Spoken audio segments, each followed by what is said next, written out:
আসসালামু আলাইকুম বন্ধুরা, সবাই কেমন আছেন? আশা করি আল্লাহর রহমতে ভালো আছেন। বন্ধুরা, আজকে খুবই একটা মজার সুস্বাদু রান্না করবো, ভিন্ন স্বাদের একটা রান্না বন্ধুরা। বুটি ডাল দিয়ে গরু মাংস রান্না করবো বন্ধুরা। আশা করি সম্পূর্ণ ভিডিও দেখবেন, দেখলে অবশ্যই ভালো লাগবে।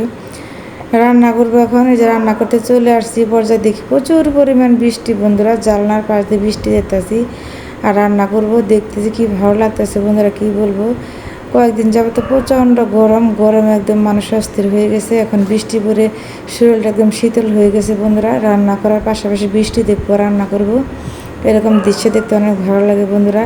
এ পর্যায়ে আমি ডাউলটা সুন্দর করে ধুয়ে নেব। 2 ঘন্টা আমি ভিজিয়ে রেখে দিয়েছিলাম ডাউলটা বেশিক্ষণ ভিজে রাখলে সেটা ডাউল সিদ্ধ হয়, বলা খেতে বেশি টেস্ট হয়। দেখো কত সুন্দর হয়েছে, একদম ভিজে টেপা হয়ে গেছে বন্ধুরা। এখন আমি সিদ্ধ করে নেব সুন্দর করে, ভালো করে আমি 90% সিদ্ধ করে নেব। সিদ্ধটা হয়ে গেছে, এখন আমি রান্না করবো বন্ধুরা। দিয়ে দেবো আমি তেলটা একটু বেশি দিতে হবে, বুটের ডাল যেহেতু। তেলটা দিয়ে পেঁয়াজ কুচি দিয়ে দেবো। পেঁয়াজ কুচিটা দিয়ে একটু নেড়ে চেড়ে দিব।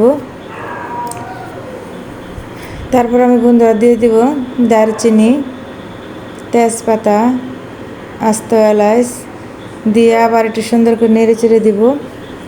পেঁয়াজটা যে পর্যন্ত বাদামি কালার না আসে, পেঁয়াজের কালারটা চেঞ্জ না হয় পর্যন্ত আমি নেড়ে চেড়ে দিব।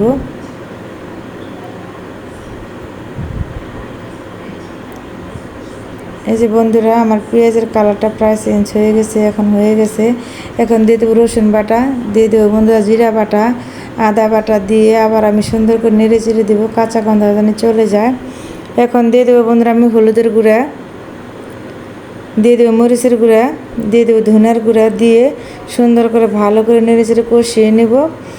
আর বন্ধুরা, যে কোনো রান্নায় ভালোবাসা দিয়ে সুন্দর করে মনোযোগ দিয়ে রান্না করলে সব রান্নায় খেতে ভালো লাগে, রান্না টেস্ট হয় ভালোবাসার যত্নে। এখন আমি কাঁচামরিচ কষিটা দিয়ে সুন্দর করে আবার নেড়ে চেড়ে কষিয়ে নেব ভালো করে। মশলা যত কষানি ভালো হবে, খেতে তত তরকারি বেশি টেস্ট হয় বন্ধু। মশলার কষানির উপরে রান্না ডিপেন্ড করে। দেখো বন্ধু, যখন তেলটা উপরে বেশি একটু চপচপ করবে, তখন আমি দিয়ে দেবো মাংসটা। একদম মাংসটা কষাইতে বন্ধুরা আমি একদম মশলা যেন মাংসের ভিতরে ঢুকে এরকম করব। দেখলে অবশ্যই ভালো লাগবে। দেখো এখন সুন্দর করে আমি ঢাকনাতে ঢেকে রেখে দিব 10 মিনিটের জন্য।